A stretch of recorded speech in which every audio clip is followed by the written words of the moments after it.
மெய்ஞானம் பெற்று சிவப்பேறு எய்திய சிறு தொண்டர் இறை திருவடியை அடைய தடையாக இருந்த மும்மலங்களையும் நீங்கப் பெற்றார்.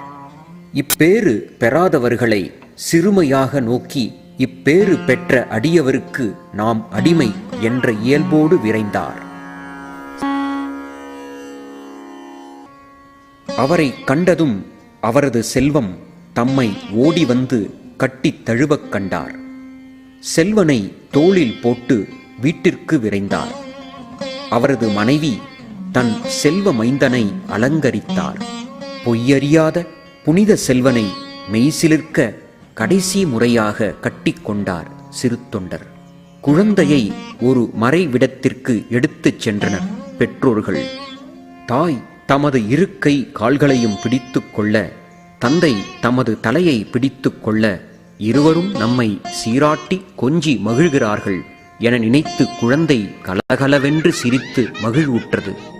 பைரவ சங்கமரின் வேண்டுகோளுக்கிணங்க செயற்கரிய செயலை நிறைவேற்றினார் சிறு தொண்டர்.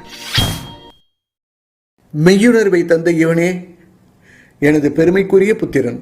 பின் பக்குவமாய் சமையல் செய்து தன் கணவருக்கு அறிவித்தார் திருவெண்காட்டு நங்கை. அதை கேட்டதும் ஆத்தி மரத்தின் கீழ் அமர்ந்திருக்கும் பைரவ சங்கமரை விரைந்தடைந்தார் சிறு தொண்டர். சமைப்பதற்கு காலதாமதமாகி நீர் பசித்திற்கு நேர்ந்தது என்றாலும் விருப்பப்படியே கரியமுது ஆக்கியுள்ளேன். அடியேனது விருப்பம் நிறைவேறும்படி இனியும் காலம் தாழ்த்தாது எழுந்தருளி வந்து திருவமுது செய்தருள வேண்டும். சரி சிறு தொண்டரே, போவோம். வீட்டிற்கு வந்த பைரவரை சிறு தொண்டரும் அவரது மனைவியும் மலர்மணம் கமழும் ஆசனத்தில் அமர செய்து பைரவரின் திருவடிகளை நீரால் கழுவி பாத பூஜை செய்தனர். முக்காளியின் மேல் வெள்ளாடை விரித்து கரியமுது வகைகள் தெரியும்படி இலையில் படைத்தார்கள். பைரவ சங்கமரின் வேண்டுகோளுக்கிணங்க சந்தன நங்கையார் சமைத்து வைத்த தலையின் இறைச்சியை வழங்கினார். யாம் சொல்லியபடி நரப்பசுவினது உறுப்புகள் எல்லாவற்றையும் சுவைப்பட சமைத்து வைத்துள்ளேரே. சிவனடியார்கள் யாரேனும் அருகில் இருந்தால் உடனே அழைத்து வாருங்கள். எம்மால் தனியாக உண்ண இயலாது. சிவனடியார் விருந்துண்ண அவரை மகிழ்விக்க திருநீற்றை நெற்றியில் அணிந்த சிவனடியாரை வெளியில் தேடி அலைந்தார் சிறு தொண்டர். பெற்ற ஒரு மகனை கொன்று கரியாக்கி அடியார் ஒருவருக்கு படையிலிட தேடி அலையும் இவர் சிறு தொண்டர் அல்ல, நம் அனைவருக்கும் இறையருளை தேடித் தந்த பெரிய தொண்டர்.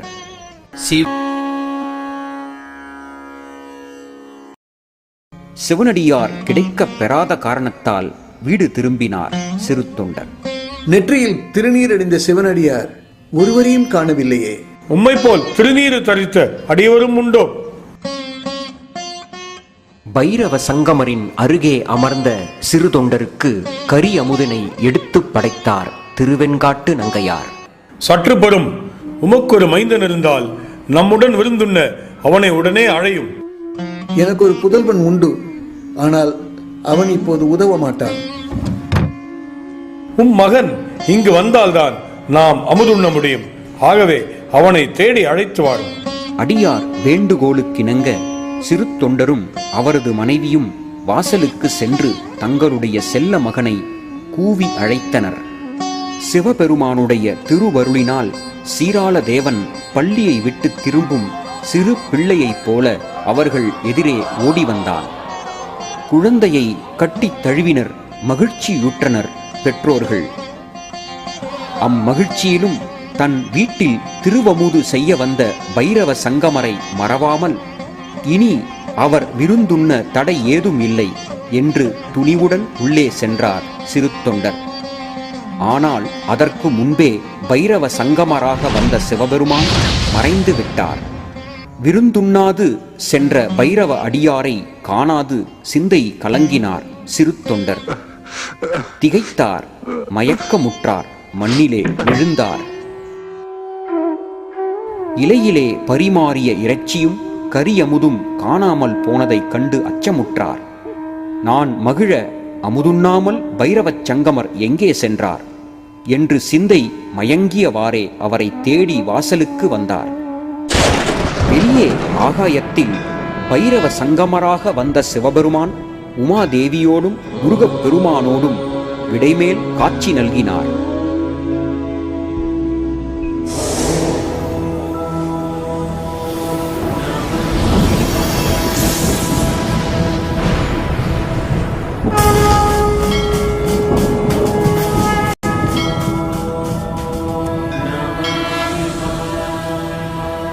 அக்காட்சியை கண்ட சிறு தொண்டரும் அவரது மனைவியும் மைந்தனும் மற்றும் தாதியரும் என்பும் மனமும் கரைந்துருக நிலத்தில் விழுந்து வணங்கினர். கன்றை ஈன்ற பசுவின் மனம் குழைந்து நிற்பதைப் போல காதலாகி கசிந்து கண்ணீர் மல்கி அன்பு நெறியில் உருகி நின்றார் சிறு தொண்டர். சரியை நெறியில் அன்பு ஒன்றே உலக பந்தத்தை போக்க வல்லது என்று உணர்ந்த சிறு தொண்டர் சங்கம வழிபாட்டின் தலை சிறந்த அடியார். குடும்பத்தோடு சிவலோகம் சென்ற சிறு தொண்டர் சிவபெருமானை என்றும் பிரியா பரமுத்தி எய்தினார்.